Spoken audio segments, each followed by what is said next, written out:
بسم اللہ الرحمن الرحیم. In the name of Allah, the Beneficent, the Merciful. السلام علیکم ورحمۃ اللہ وبرکاتہ. اعوذ باللہ من الشیطان الرجیم. بسم اللہ الرحمن الرحیم.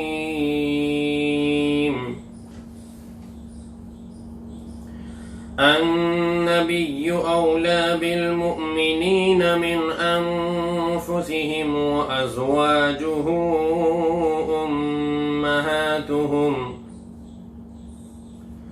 وَأُولُو الْأَرْحَامِ بَعْضُهُمْ أَوْلَى بِبَعْضٍ فِي كِتَابِ اللَّهِ مِنَ الْمُؤْمِنِينَ وَالْمُهَاجِرِينَ إِلَّا أَن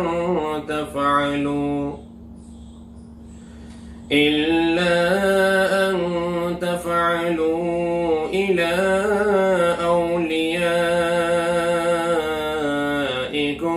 مَعْرُوفًا كان ذلك في الكتاب مسطورا.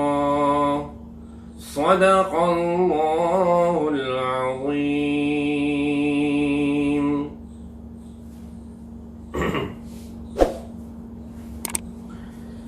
یہ سورہ احزاب کی آیت نمبر 6 تلاوت کی گئی ہے. جیسا کہ اس سے پہلے عرض کیا گیا تھا کہ اللہ تبارک و تعالی نے اس صورت میں آپ صلی اللہ علیہ وسلم کی تعظیم، آپ کی تکریم کا بارہا ذکر فرمایا. آپ کا ایمان والوں سے تعلق، ایمان والوں کے لیے جو آپ کا ادب اور احترام اور آپ کی تعظیم ضروری ہے، ان تمام باتوں کا ذکر ہے. چنانچہ اس آیت میں بھی اللہ رب العزت فرماتے ہیں کہ النبی اولی بالمؤمنین من انفسہم. نبی کا تعلق ایمان والوں سے ان کی اپنی ذات سے، اپنی جان سے بھی زیادہ ہے. دراصل آپ صلی اللہ علیہ وسلم اگر کسی کام کا حکم دیں،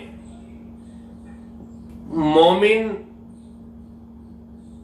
اس کام کو کہاں تک انجام دے. اگر والدین، ماں باپ کسی اور کام کے لیے کہہ رہے ہیں لیکن اللہ کے نبی صلی اللہ علیہ وسلم کا حکم کچھ اور ہے، یا اپنے نفس کا تقاضا اور اپنی ضروریات کچھ اور ہیں، اور اللہ کے نبی صلی اللہ علیہ وسلم کا حکم اس وقت بظاہر کچھ اور ہے، مومن کیا فیصلہ کرے؟ وہ اپنے تقاضوں کی طرف دھیان دے یا آپ صلی اللہ علیہ وسلم کا حکم پہلے پورا کرے؟ اپنے والدین کی، ماں باپ کی مانے یا آپ صلی اللہ علیہ وسلم کا حکم مقدم رکھے، پہلے آپ کی بات مانے؟ تو یہاں کیا کریں؟ اللہ رب العزت نے اس میں کلیئر کر دیا کہ سب سے زیادہ تعلق اگر کسی کا ہے آپ سے تو وہ اللہ کے نبی محمد مصطفیٰ صلی اللہ علیہ وسلم ہیں. والدین سے بھی زیادہ، خود تمہاری اپنی ذات سے، اپنی جان سے، اپنے نفس سے بھی زیادہ. جب یہ کہہ دیا گیا کہ تمہاری اپنی ذات سے بھی زیادہ، تمہاری اپنی جان سے بھی زیادہ تمہارے قریب اور تمہارا تعلق نبی سے ہے، خود تمہاری اپنی جان کا تعلق تم سے اتنا نہیں ہے جتنا نبی کا تعلق تم سے ہے. جب یہ کہہ دیا گیا تو یہاں بات ختم ہو جاتی ہے. اب جو نبی کا فرمان ہے وہ سب سے مقدم ہے، جو نبی نے کہہ دیا وہ سب سے، کیونکہ ہمارا جو نفس ہے وہ نفع نقصان کو اتنا نہیں جانتا، اس کے اندر خیر اور شر دونوں ہیں، لیکن نبی اور اس کی تعلیم کے اندر شر نہیں، خیر ہی خیر ہے. ہمارا نفس کتنا بھی نیک کیوں نہ ہو، اول تو نیک بہت کم ہوتا ہے. ان النفس لامارۃ بالسوء. اللہ رب العزت خود فرما رہے ہیں قرآن کریم کے اندر کہ بلا شبہ نفس وہ برائیوں کی طرف لے جاتا ہے، ابھارتا ہے.